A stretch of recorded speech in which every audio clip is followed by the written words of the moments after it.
Good evening, hello and welcome to Viewpoint. I'm Anusha Soni. The oldest political party of the country, the Indian National Congress, is facing an existential crisis. The party faces an exodus of veterans and top leaders who have been with the party for decades and some for generations. The latest one is Mr. Ghulam Nabi Azad and his scathing letter. Well, if you sieve through, if you look through all these resignations, there's one pattern that clearly emerges. There's one scathing criticism that stands out.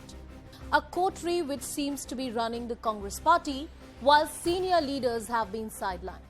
From a Ghulam Nabi Azad who said, and I'm quoting, that a new coterie of inexperienced sycophants have started running the affairs of the party, to a young leader like Hardik Patel who said, and I'm quoting again, that leaders more focused on ensuring a chicken sandwich for the leaders who have come from Delhi instead of focusing on issues of people. Is this the beginning of the end of the Congress party? And the reason we ask this question, because this fall or the split for the Congress party has implications for the multi-party democracy at the national level. We discuss and debate these issues tonight on Viewpoint. First up, a special report. It's perhaps the final nail in Congress's coffin. Ghulam Nabi Azad, the man who worked with Indira Gandhi, Rajiv Gandhi and Sonia Gandhi, has resigned from all posts in the party.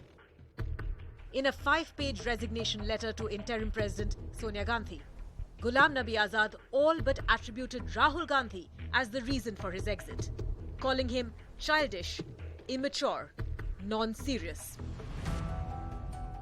Azad said that Rahul Gandhi destroyed the party's consultative mechanism.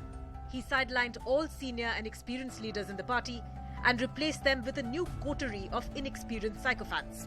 Azad claimed that all important decisions are being taken by Rahul Gandhi or his guards or his PAs, while proxies are being propped up to take over the party's leadership.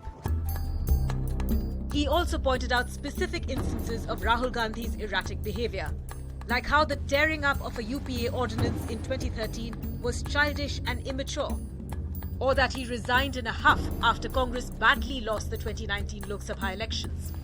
And Azad attributed Congress conceding political space to the BJP because the party had foisted a non-serious person at the helm for the last 8 years. I think Mr. Ghulam Nabi Azad Saab's letter is the complete and correct diagnosis of the problems ailing the Indian National Congress as an organization and as a political party. I only hope that the powers that be within the party will correct the aberrations and restore the Congress party to what is expected of it. But minutes after Azad's open criticism, the so-called coterie hit back. प्रदेश कांग्रेस का अध्यक्ष, chief minister Jammu Kashmir का सब कुछ मिला हो। उनसे कोई देश में उम्मीद नहीं करता था कि आजाद साहब इस प्रकार का पत्र लिख देंगे। हम ये उम्मीद करते थे कि गुलाम नबी आजाद साहब जैसे वरिष्ठ नेता कांग्रेस के कार्यकर्ताओं के साथ मिलकर के विपक्ष की आवाज और जनता की आवाज के अंत को अपना बल देते। Azad was a leading member of the G23, or the group of 23 dissenters who wrote to Sonia Gandhi in 2020 calling for a complete overhaul of the organization and a full-time leadership. He said that after the letter, the group was attacked, vilified and humiliated. Months before Azad's resignation, another prominent face of the G23, Kapil Sibal, had quit. And now all eyes are on whether another member, Anand Sharma, will follow suit. इसीलिए हमने सामूहिक सोच और सामूहिक निर्णय की हमेशा बात रखी। उसको तोड़ दिया गया, उसका सम्मान नहीं हुआ। Azad is only the latest in a long line of high-profile exits from the Congress party, all citing inaccessibility and indecision of the top leadership. The resignations aside, the party has lost 2 Lok Sabha elections quite badly and won only 9 out of 50 assembly elections ever since 2014. Currently, it's only in power in 2 states. So is the Congress at a point of no return? Well, let's hear it from one of the earlier veterans of the Congress party. Joining us on the broadcast is Mr. Sunil Jakar, who served within the Congress party for years and recently quit, joining the Saffron party. So thank you so much for joining us on the show. The implosion within the Congress party doesn't seem to stop. You're one of the leaders who spent, in fact, generations within the Congress.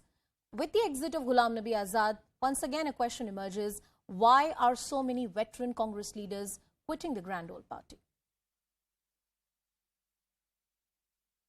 You asked a very pertinent question, but it seems out of place because पुरानी कहावत है या गाना है कि जाने ना जाने गुल ही ना जाने बाग तो सारा जाने है.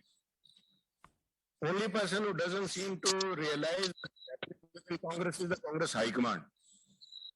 The country, anybody who's even vague with politics do realize what is happening within the Congress, what is the reason of its unraveling of this such a old grand party. And that Ghulam Sahib has written very nicely in his letter. This is a coterie of these sycophants, bootlickers, these cheerleaders who are this party.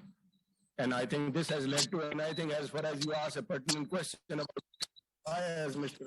Azad submitted his resignation today, I think the trigger point or the last straw on the back of was 15th August when a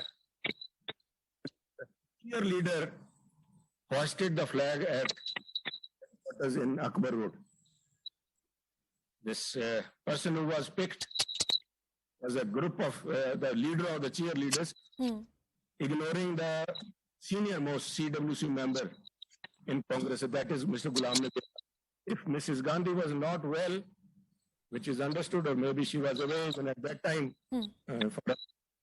I think Mr. Ghulam Nabi Azad would have been the rightful person to hoist the flag. I think he was ignored, and Mr. Ambika asked to raise this flag at Akbar. I think which was the last felt by most of the senior leaders there, but the objections at this move was ignored. Not only that, it was projected as a sign of times to come that the imminent change in leadership is going to take place, as a sign of times to come. This I personally believe that was the last Ghulam Nabi Azad could tolerate. So, veterans are leaving, and one factor which resonates in all of this resignation is a coterie running the Congress party. If this so-called coterie has survived for years, perhaps it's here to stay. Precisely, I didn't say that this is the reason why Mr. Ghulam Nabi Azad has quit. I said this is maybe the last straw. This was the limit beyond which I think he will not accept it. And as you have, this means that this coterie is going to stay. It was a clear that maybe she is being projected as the coming Congress leader. These are the things, and I don't know why nobody quits a long association. Even I was long association with Congress. Our three generals have been with Congress. Stood by Congress through thick and thin in days when even the shadow of Mrs. Gandhi had left after the emergency period. So it was not this, it was like there are certain fundamental issues. You cannot compromise on your self-respect. There's still, like in politics, people who value self-respect. There's self-dignity is more than anything that you held. You cannot trample on one's dignity. I don't know what the cause, though Mr. Azad has mentioned in his letter that their behavior towards them was not really which was acceptable to him. But I personally, I felt that they are not just humiliating me, they have insulted my association, 50 years long association, by giving me a notice rather than talking to me. They could have called me personally, given a call, or asked me what was the reason why I was gunning for this Mrs. Ambika Sonia. I had valid reasons. Nobody has asked for it. And this is, I think, the similar must have been case with Mr. Azad.